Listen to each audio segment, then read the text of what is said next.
Océan FM à Cotonou, écoutez chez nous ce que vous ne trouverez pas chez les autres.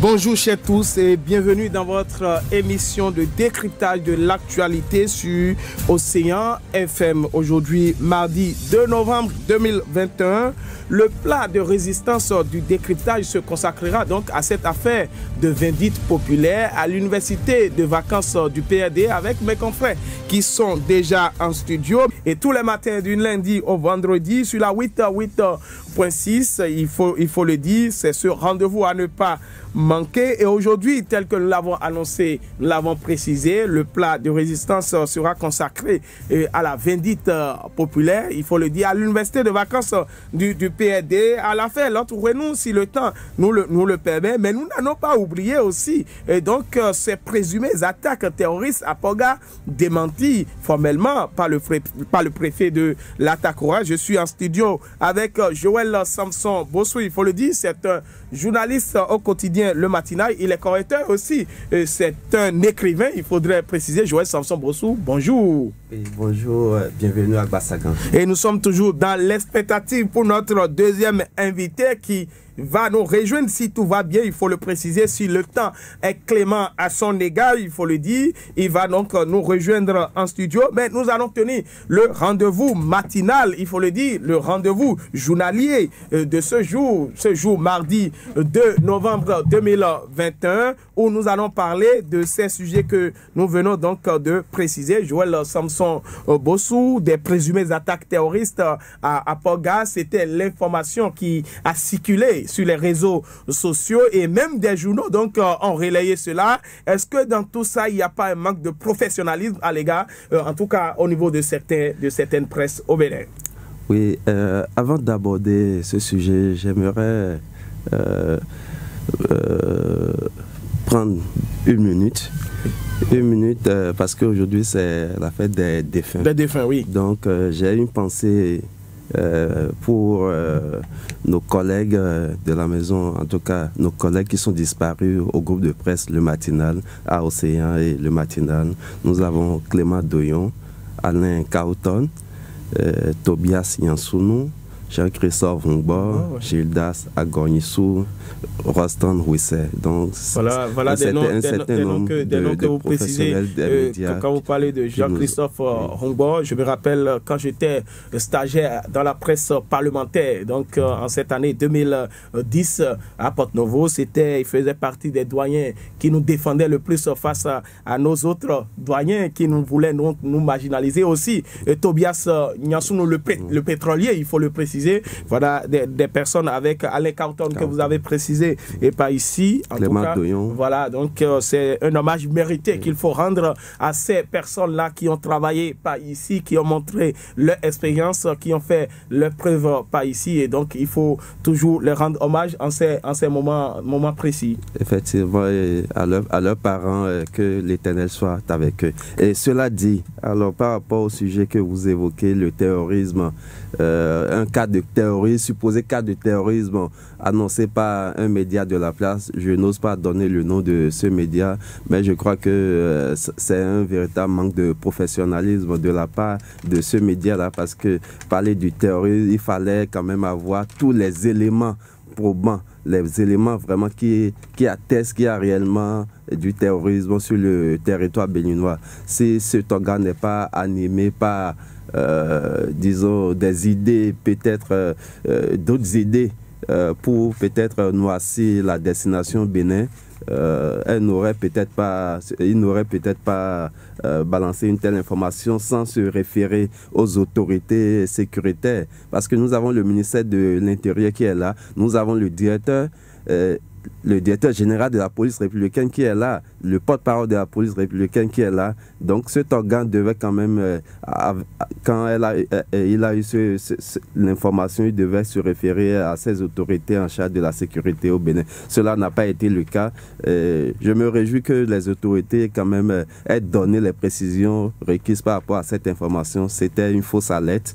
Voilà, c'est regrettable. Et je crois que nous devons, en tout cas, certains quand même doivent revoir leur copie, parce que ce n'est pas bien. La destination Bénin est une destination sûre et il ne faut pas qu'on qu'on en rajoute. La destination Bénin est une destination sûre. Il ne faudrait pas qu'on en rajoute, qu'on jette de discrédit sur donc, de telles nations. Il faut le préciser. Nous n'allons pas finir avec cette affaire sans lire le communiqué. Il faut le dire parce que ça a créé de la psychose. Il faut pas le nier. Le préfet de l'Atakora communique, je lis, il se relaie de plus en plus, en tout cas de plus en plus du moins sur les réseaux sociaux et autres organes de presse des informations faisant état d'une situation d'insécurité généralisée à Poga dans la commune de Materi qui résulterait d'attaques terroristes perpétrées contre les populations de cette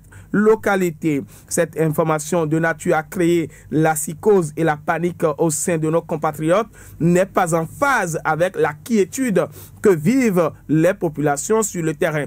Je tiens à rassurer que notre pays, à l'instar des États de la sous-région ouest africaine, prend au sérieux la montée des mouvements d'extrémisme violents et multiples au quotidien, des efforts pour les prévenir, les circonstances et les contenir.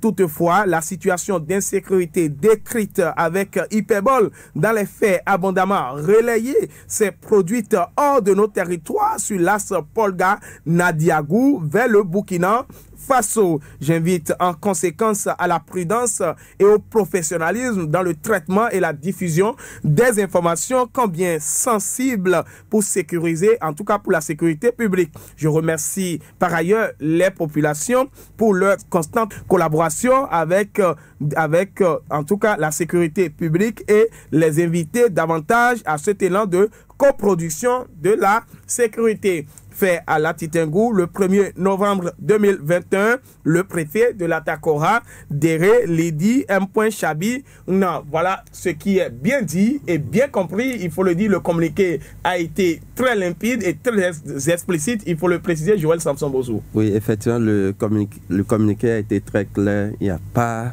d'attaque terroriste à Poga. Mais de l'autre côté, ce que nous pouvons dire, parce qu'en matière de sécurité, c'est la veille permanente. Donc, quand vous avez de ces genres de rumeurs aussi, de ces genres de fausses informations qui ne sont pas fondées, il faut que les forces de sécurité rivalisent encore d'ardeur, de veille, pour qu'on ne soit pas surpris aussi. Parce que le terrorisme, c'est à tout moment. Donc les actes de terrorisme, c'est à tout moment. Donc les forces de sécurité doivent être quand même, comme ils le font, on les félicite déjà. On félicite les éléments de la police républicaine pour tout le travail qu'ils font. Les forces de sécurité, de défense pour ce travail, cette veille permanente. Mais on les invite encore à redoubler d'ardeur pour qu'on ne soit pas surpris. Parce que de tous côtés, je crois, la menace est là. La menace terroriste, il faut le dire, elle est là. Nous allons passer donc à nos sujets. L'université de vacances du Parti du Renouveau démocratique, le parti qui est né avec le Renouveau démocratique en République du Bénin, parti qui a une vieille tradition, qui était en université de vacances ce week-end et qui a décrypté donc le PAG, on dit en tout cas le contenu social, le volet social du PAG, mais la plus grosse question qui se pose aujourd'hui, c'est que est-ce que le PAD n'est-il pas allé dans la précipitation? Est-ce qu'il ne devait pas donc attendre qu'on lance le PAG2 avant de proposer ce thème à l'université de vacances? Je crois que se préoccuper du contenu social du quinquennat 2, parce que le quinquennat 2021-2026, c'était ça le sujet. Je crois que le PAD n'est pas totalement en phase avec les réalités des populations. Donc aujourd'hui, nous sommes toujours à l'exécution du PAG1. Donc il fallait quand même attendre qu'on fasse le bilan de ce PAG1 et par la suite attendre que le gouvernement quand même dévoile le contenu de son PAG2. Mais le PRDA a voulu anticiper, a voulu s'approprier le contenu. Ça a été fait, je crois, les grands axes ont été donnés par le porte-parole du gouvernement, notamment Wilfried Ngoubeji, oui, et la ministre des Affaires sociales. Donc, ils ont eu quand même un aperçu de ce que le chef de l'État prépare. Un aperçu de ce que le chef de l'État prépare. C'est vrai, peut-être ils auraient pris donc base sur le fait que le chef de l'État, lors de la prestation de serment, avait précisé que le mandat sera du hautement, en tout cas hautement social, et donc prenant fait et cause pour cela, ils ont pu donc, parce que dans les présentations, on a remarqué qu'on est venu sur ce qui était, ce qui est et ce qui sera. Mais le mieux, en tout cas pour vous, à vous suivre, c'est que le PAD aurait dû attendre, le PAD a mieux à faire qu'une université de vacances, visiblement, Joël Samson Bossou. Je crois les attentes, en réalité, pour l'université de vacances, c'est par rapport au PAD lui-même. Est-ce que le PAD va accepter fondre dans un autre bloc? Est-ce que le PAD va accepter de laisser son identité? C'était la question préoccupante pour les militants. Identité du PAD. Est-ce que le PAD va finalement laisser? Parce que nous avons eu un certain nombre de partis nés au lendemain de l'aide du renouveau démocratique, mais ces partis qui, après un certain nombre de décennies, quand même ont montré leurs limites, ces partis ont compris qu'il fallait plus s'unir pour être des partis qui ont eu une envergure nationale. Mais malheureusement, le PAD ne s'est pas inscrit dans cette dynamique jusque-là. Et le PAD est allé aux élections communales. Nous avons vu ce qui s'est passé, leur débâcle. Ils n'ont pas pu réunir les 10%. Donc, ils n'ont aujourd'hui, à ce jour, ils n'ont aucun conseiller, aucun élu au niveau local. Aucun délégué, chef de quartier qu'on appelle délégué. On peut dire que parce qu'il y a d'autres personnes qui étaient élues chef quartier sur la base donc, du PAD qui sont toujours en place. On ne sait pas s'ils ont entre-temps changé donc, de costume politique, il faut le dire. Mais sur le terrain, vous allez remarquer qu'il y a eu des adhésions au Bloc républicain et à l'Union progressiste. Donc on ne sait pas si sur le terrain encore, il existe des chefs de quartier qui sont toujours donc, du côté du PAD, mais il doit en avoir. Non, si on s'en tient aux résultats, les chiffres donnés par la Cour constitutionnelle, les chiffres que nous avons comme résultat, le PAD aujourd'hui n'a aucun élu. Oui, c'est bien cela. Et c'est cette question, comment le PAD veut maintenant aborder les prochaines joutes? Parce que les prochaines joutes sont là. Comment le 2023. PAD veut aborder les prochaines joutes? Le PAD parle de la remontada, parce que il faut le dire, il y a le quotidien d'Apapa Dangui qui a fait beaucoup d'articles ce jour consacrés donc à l'analyse de la vie politique du PAD. Il y a un article porté par les plumes, en tout cas, qui est des plumes de Gabin Goubi, rédacteur en chef du quotidien Le Matinal, qui écrit en université de vacances le week-end dernier, le PAD évite la question de la fusion. Vous le disiez tantôt que le PAD, on l'attend sur le terrain de la fusion, mais entre-temps, et si vous remarquez très bien, le PAD qui voulait aller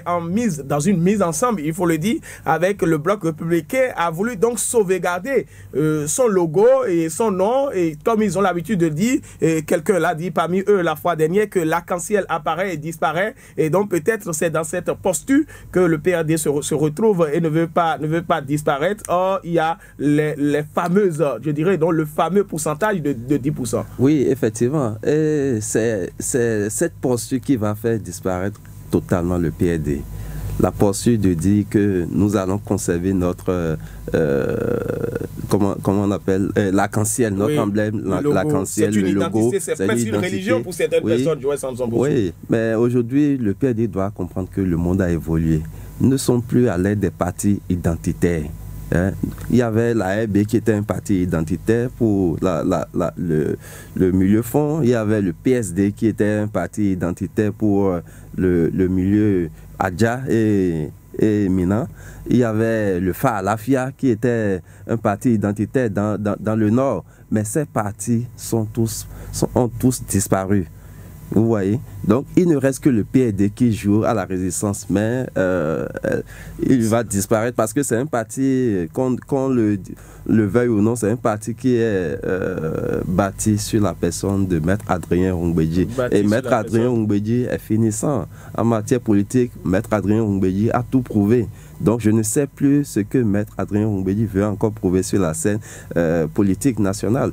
Et aujourd'hui, Maître Adrien Roumbédié n'est plus en mesure de briguer la présidentielle. Donc, il faut que ce parti-là change de cap.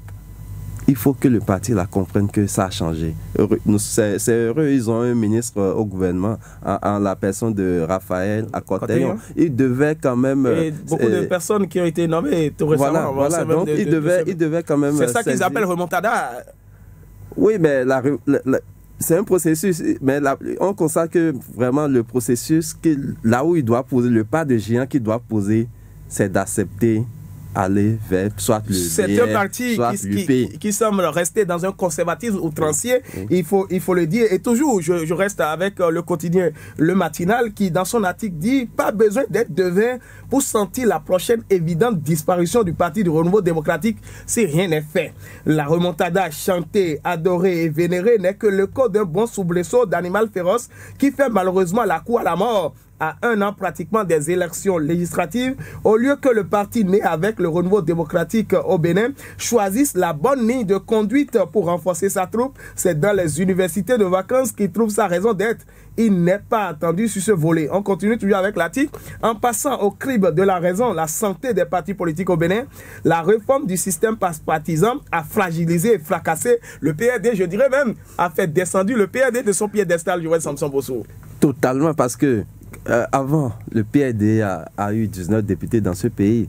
Le PRD, c'est la 15e circonscription électorale à Cotonou ici. Le PRD, c'est tout l'OME qui est bloqué. Le PRD avant, c'est le plateau. Mais aujourd'hui, le PRD est limité à quelques communes. C'est peut-être Sémin, c'est peut-être Port-Noé, c'est terminé. Sémin, Port-Noé. Donc le PRD totalement. Et aujourd'hui, si on doit encore aller aux élections législatives, c'est clair que le PRD va encore perdre des plumes. Le PRD va perdre des plumes parce que vous estimez, à vous suivre, que le PRD n'est pas capable donc de réunir les 10% parce que le PRD, regardez, une partie qui est un parti du moins qui est d'une ancienneté indescriptible en matière de démocratie en République du Bénin lorsqu'on va parler des partis politiques qui n'a pas d'ancrage national. C'est pas bizarre? Oui, ben, c'est l'idéologie du parti au départ. L'idéologie du parti, c'est-à-dire le milieu Yoruba et le milieu Goun, c'est leur identité. Donc, ils se retrouvent autour de cela. Donc, ils ont tout fait pour avoir une assise, pour que ceux qui se sentent... ceux qui se disent, ceux qui appartiennent à l'air culturel Goun ou bien à l'air culturel Yoruba, se disent que c'est leur parti. Donc c'est comme ça, c'est bâti. Or, le Goun, le Yoruba, c'est pas partout sur le territoire national. Donc c'est pour ça que le parti s'est ancré rigoureusement dans l'OME, le plateau. Mais malheureusement, on n'est plus à cette ère et les mentalités ont changé. Parce que les jeunes aujourd'hui qui ont des problèmes d'emploi, les jeunes qui ont un certain nombre de besoins ne se retrouvent plus à travers un parti identitaire, mais ils veulent qu'on leur fasse des propositions concrètes. Donc, des propositions par rapport au développement, parce que nous sommes à l'ère où le pays doit se développer et les partis doivent concourir à ce développement-là. Donc, on ne va plus rester dans son carcan, dire que oui, nous sommes partis identitaires. Donc, nous voulons le brassage au niveau des cultures. Donc, qu'on ait des partis qui ont d'assises nationales. C'est de ça il est la question. Et le chef de l'État, il faut le féliciter d'avoir quand même initié cette réforme du système partisan, parce que nous voyons avec l'UP, ça marche. Nous voyons avec le BR, ça marche. Beaucoup avaient prédit la mort de ces deux partis. Les gens avaient estimé qu'au lendemain des élections, il y aura de clash. Mais non, on voit que ces partis se renforcent davantage. C'est bien pour le Bénin. On a à peine 3 grands partis aujourd'hui au Bénin. Les partis, en tout cas ces 2 partis politiques qui ne cessent d'avoir de graisse chaque jour, il faut le dire de manière imagée, de manière en caricaturant donc, cette situation. En tout cas, il faut dire que le quotidien d'Apapa Dangui qui dit le PRD s'efforce de survivre, et dans les intertitres, vous verrez résistance suicidaire. Et visiblement, vous l'avez bien décrypté. On va voir quelle sera la posture prochaine du Parti du Renouveau démocratique, les Kyoko, les disciples de Gbadamassi et Moucharaf, il faut le dire. Donc voilà l'ancêtre du Parti du Renouveau démocratique. Nous allons passer dans cette émission de décryptage de l'actualité Océan Actu sur la radio, la 88.6, à cette question, à cette affaire de l'autre Fouenou. Et on dit pour avoir interjeté appel dans l'affaire qui l'oppose au chef de l'État, la cour d'appel déboute l'autre Fouenou, Joël Samson Bossou. Oui, l'autre Fouenou. L'autre Fouenou, actuellement, il est en prison. Oui. Il est en prison dans une affaire le mettant en cause avec le chef de l'État. Oui. Le chef de l'État. Mais bien avant ça, on l'avait incarcéré pour une affaire qui l'opposait à l'opposant béninois Sébastien Adjavon. Donc il a purgé sa peine. Ici, c'est dans le cadre de l'affaire qui l'oppose au chef de l'État qu'il a interjeté à peine. Mais la cour d'appel a décidé autrement. Donc je crois que les éléments qu'il a présentés ne sont pas vraiment réunis pour qu'on lui donne raison. Pour qu'on lui donne raison. Et dans cet article écrit donc par Léonce Adjevi, il précise que l'autre retourne en prison pour purger entièrement les 2 ans de prison ferme et de paiement de 200 000 francs CFA d'amende écopée en première instance au tribunal de Cotonou. Il a interjeté appel dans l'espoir de voir sa peine réduite ou annulée, mais les juges de la cour d'appel ne sont pas allés dans ce sens. Ils ont simplement et purement confirmer le verdict du TPI accusé de harcèlement par moyen électronique sur la personne du chef de l'État. Vous l'avez précisé tout à l'heure. L'autre Fouenou avait été interpellé le 30 juin 2020 à Kassato dans la commune d'Abomey-Cadavi. Le 10 novembre 2020, l'activiste politique a été reconnu coupable et condamné à 2 ans de prison ferme avec une amende de 200 000 francs CFA. Il lui reste donc environ 9 mois à passer derrière les barreaux. Il faut rappeler que l'autre Fouenou avait déjà été mis en prison pour diffamation contre l'ancien président du patronat du Bénin, Sébastien Germain Adjavon. Après 14 mois de détention, il avait été libéré le 17 décembre 2019. Voilà les faits, Joël Samson Bossou. Oui, je crois, on ne va pas se réjouir que quelqu'un soit en prison. Mais la prison aussi est un lieu d'éducation par excellence. Donc, sur ce plan, c'est vrai, mais c'est difficile. C'est bien parce que vous êtes privé de votre liberté d'aller et de venir. L'autre Fouenou a été récidiviste. Il a été récidiviste parce que d'abord c'était avec le président Sébastien Adjavon, et par la suite c'est avec le chef de l'État lui-même. Donc je crois que ces quelques mois de prison quand même vont lui faire changer les idées, qu'il comprenne que oui, dans la République il y a des lois. Et c'est aussi une manière quand même de montrer aux autres, ceux qui peut-être veulent emprunter ce chemin, que ça ne se fait pas, que nous sommes dans une république où les textes doivent être respectés. Donc je crois qu'il y a une pédagogie aussi qui guide l'action des juges. Ce n'est pas forcément pour nuire, pour faire chose là, non. Il y a une pédagogie qui guide l'action des juges. Il faut que l'intéressé sache que oui, il y a des lois qu'on doit respecter. Il y a des lois qu'on doit respecter quand on est dans une république. On dira d'abord que nul n'est au-dessus de la loi, et même les juristes nous diront nemo censé tout ignorer legem, nul n'est censé ignorer la loi, et donc nous tous nous sommes censés connaître donc les différentes dispositions à la matière pour ne pas tomber sous le coup de la loi, et ça n'arrive qu'aux vivants. Tout ce qu'on peut se souhaiter, c'est qu'on n'arrive pas donc dans ces travers-là, parce que la liberté d'un individu, elle est tellement importante, il faut le dire, Joël Samson Bossou. Oui, la liberté est très importante, mais au Bénin, et c'est là où il faut beaucoup sensibiliser les populations, c'est-à-dire sous le couvert de la démocratie, nous avons pendant des années pensé que la liberté doit être sans borne. Donc on a eu des libertés sans borne au Bénin, on sait, chacun se permet ce qu'il veut dans la République. Mais c'est heureux maintenant que les choses ont changé. Depuis un certain moment, depuis 5 ans, on a compris que la justice a commencé par assainir les mœurs. Hein. Il faut que les gens comprennent qu'aujourd'hui, la liberté, vous avez votre liberté, c'est dans un État démocratique, mais étant en société, c'est encadré par des lois. Et il faut rester dans ce cadre-là. Non, ne pas chercher à déborder. Donc voilà un peu. Donc les populations doivent quand même, en tout cas surtout ceux qui sont des activistes, n'ont qu'à évoluer dans le champ des lois.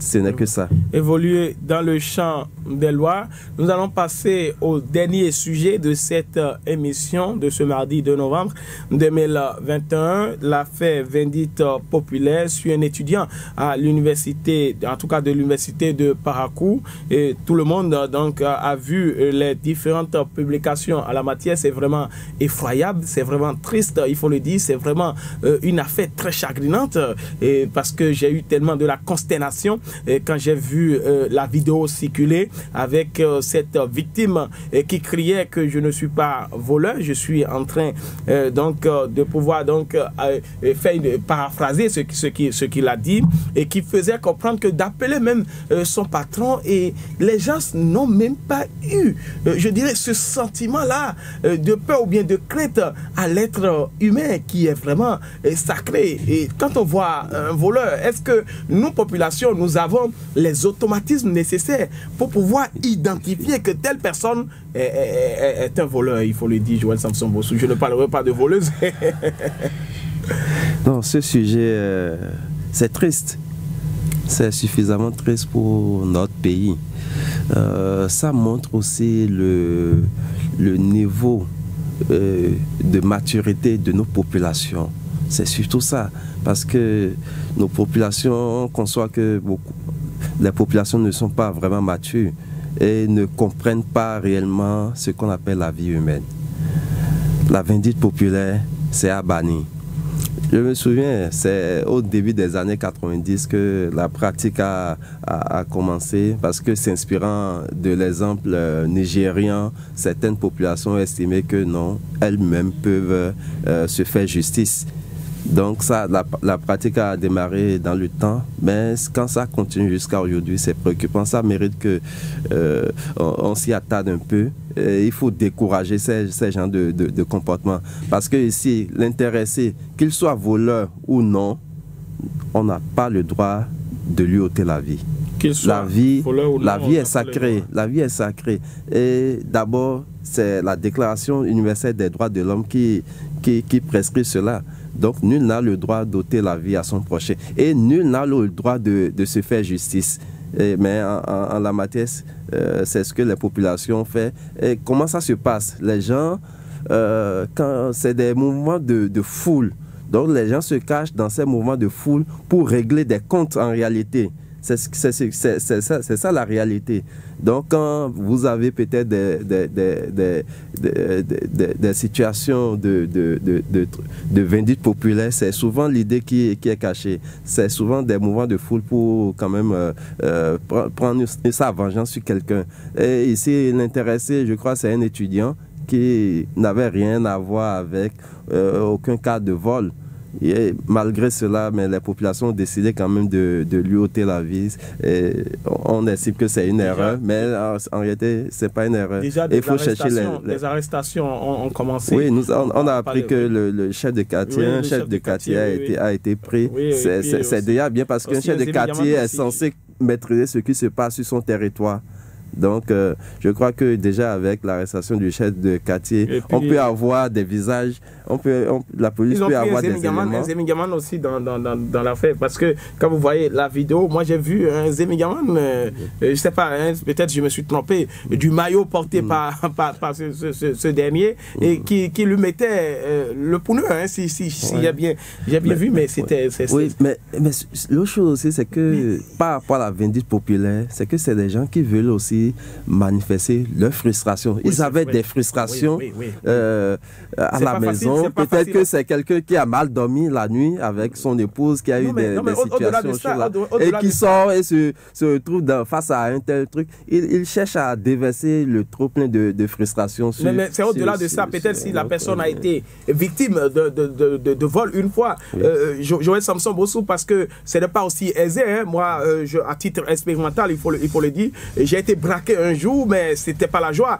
Lorsque j'ai vu le manchette qui scintillait dans l'air, j'ai dû remettre tout ce que j'ai à ma possession. Et donc peut-être ça pourrait amener donc à créer des victimes du genre, parce qu'on ne sait pas qui est qui en réalité. Donc dans tout ça, c'est qu'il faudrait que la population suive la règle de droit, suive ce qui est indiqué dans ces cas. Il faut conduire cette personne-là au poste de police le plus proche, ou bien vous l'amenez chez le chef quartier, parce que le code de procédure pénale l'a précisé. Vous l'amenez chez ce dernier se charge maintenant de l'amener auprès des autorités chargées donc de la répression de ces différentes infractions. Mais aller donc dans la vindicte populaire, c'est vrai, c'est une vengeance privée, mais la loi n'autorise pas cela.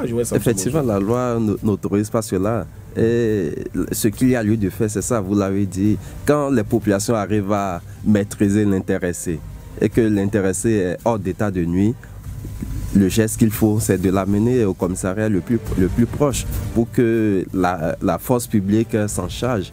Mais les populations estiment que 2 jours ou 3 jours plus tard, l'intéressé serait encore disons en circulation libre de ces mouvements.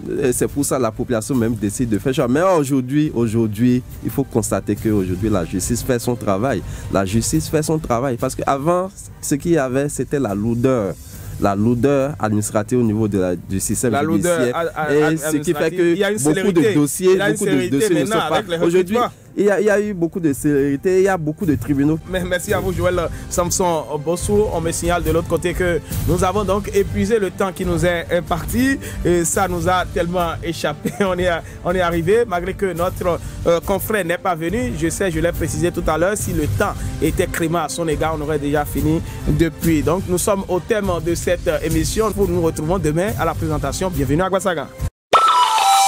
Océan FM à Cotonou, écoutez chez nous ce que vous ne trouverez pas chez les autres.